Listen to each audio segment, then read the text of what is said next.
साथियों, गोल्ड यानी सोने की खरीद एक और पहलू है जिसमें विदेशी मुद्रा बहुत अधिक खर्च होती है।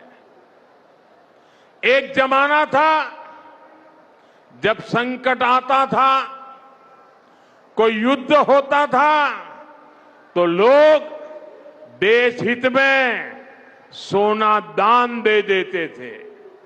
आज दान की जरूरत नहीं है, लेकिन देश हित में हमको ये तय करना पड़ेगा कि साल भर तक घर में कोई भी फंक्शन हो, कोई भी कार्यक्रम हो, हम सोने के गहने नहीं खरीदेंगे। देशाचे पंतप्रधान नरेंद्र मोदी यांनी वर्षभर सोनं खरेदी करू नका असं थेट आव्हान एका सभेच्या मंचावरून केलेलं आहे। आणि या आव्हानानंतर सध्या व्यापारी क्षेत्रामध्ये काय हालचाली आहेत, सोन्याच्या दुकानांमध्ये सध्या काय हालचाली आहेत हे आपण जाणून घेणार आहोत। मी सध्या आहे पांडुरंग हरिवैद्य ज्वेलर्स या दुकानामध्ये आणि इकडे तुम्ही पाहू शकता त्यांचे मालक सुद्धा आपल्यासोबत आहेत, त्यांच्याशी आपण बातचीत करणार आहोत। सर, काय सांगाल, एकंदरीत पंतप्रधान देशाचे आव्हान करतात की वर्षभर सोनं खरेदी करू नका, काय सध्या तुमची अपडेट आहे, काय? नमस्कार। आदरणीय नरेंद्र मोदी आपल्या देशाचे पंतप्रधान यांनी जे आव्हान केलं आहे हे फार बरोबर केलं आहे असं मला वाटतं।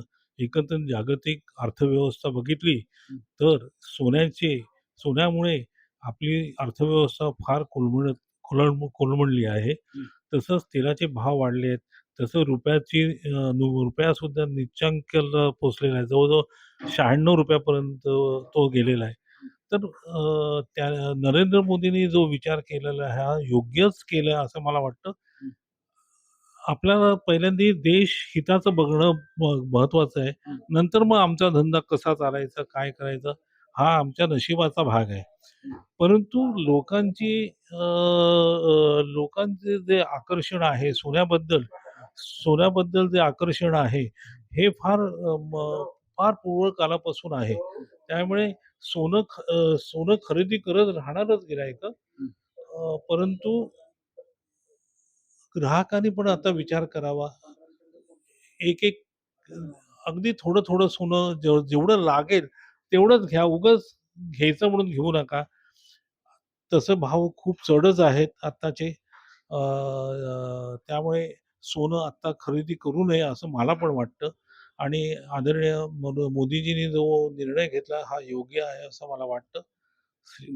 तुमचं स्वतःचं दुकान असताना तुम्ही आव्हान करतात की सोनं खरेदी करू नका, ग्राहक सुद्धा म्हणत आहेत की सोन्याचा भाव जर कमी झाला तर निश्चित फायदा असेल। निश्चितच ना, लोकांना सोनं खरेदी करायचं आहे, पण आता ज्या युद्धामुळे आपल्या इराण आणखीन अमेरिकेच्या युद्धामुळे सोन्याचे भाव चढच आहेत आणि ते चढच राहणार असं मला वाटतं। तर थोडं आता नाही घेतलं तर चालू शकेल, बघूया काय होतंय ते। पुढे जर कमी झालं तर लोकांना त्याचा चांगला पर्याय राहील। ग्राहकांना काय आव्हान कराल तुम्ही? ग्राहकांना मी असंच सांगेन की जे आता आपल्याला देशाचं पहिल्यांदा हित बघितलं पाहिजे, तर थोडं तुम्ही थांबावं आणि सोनं आता खरेदी करू नये असं मला वाटतं।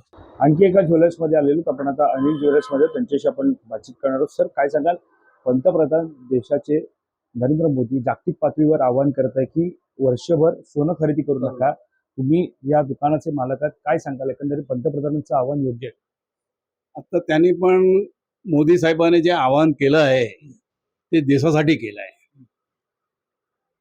आणि फॉरेनवरनं जेवढा गोल्ड येतो ते सर्व डॉलरमध्ये पेमेंट करायला लागतो, तर देशचा फॉरेन करन्सीचा जो रिझर्व्ह आहे तो भरपूर कमी होत चालला आहे।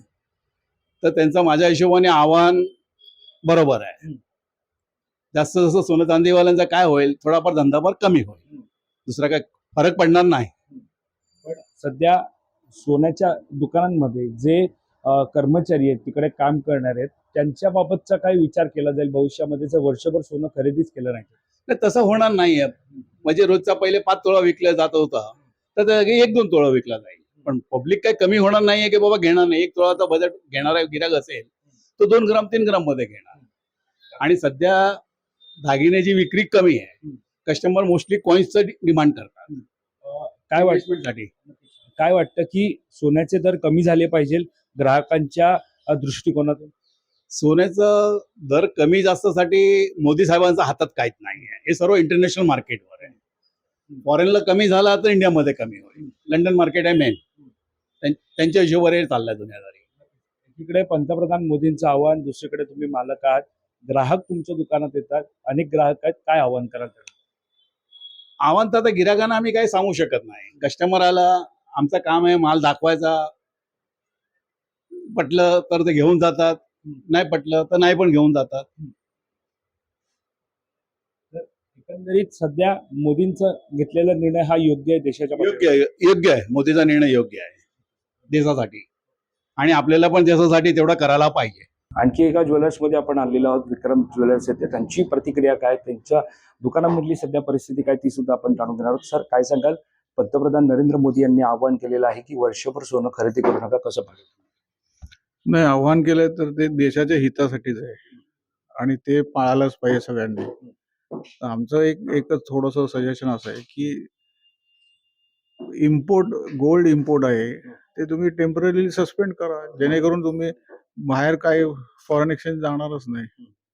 पण आतले तुमचे जे काय रेव्हेन्यू जनरेट करण्यासारखे रिसायकलिंग आहे, तर त्याच्यामुळे काय होईल की रिसायकलिंग केल्यामुळे तुमचे जीएसटी वगैरे सगळं जे गव्हर्नमेंटचे ड्यूज आहेत ते त्यांना मिळत राहील आणि तुमचा हेतू पण साध्य होईल. आणि देशाच्या हितासाठी असेल तर नक्कीच करावं सगळं. दुकानात जे कर्मचारी आहेत त्यांचा पण प्रश्न उद्भवेल या परिस्थितीमुळे, काय वाटतं?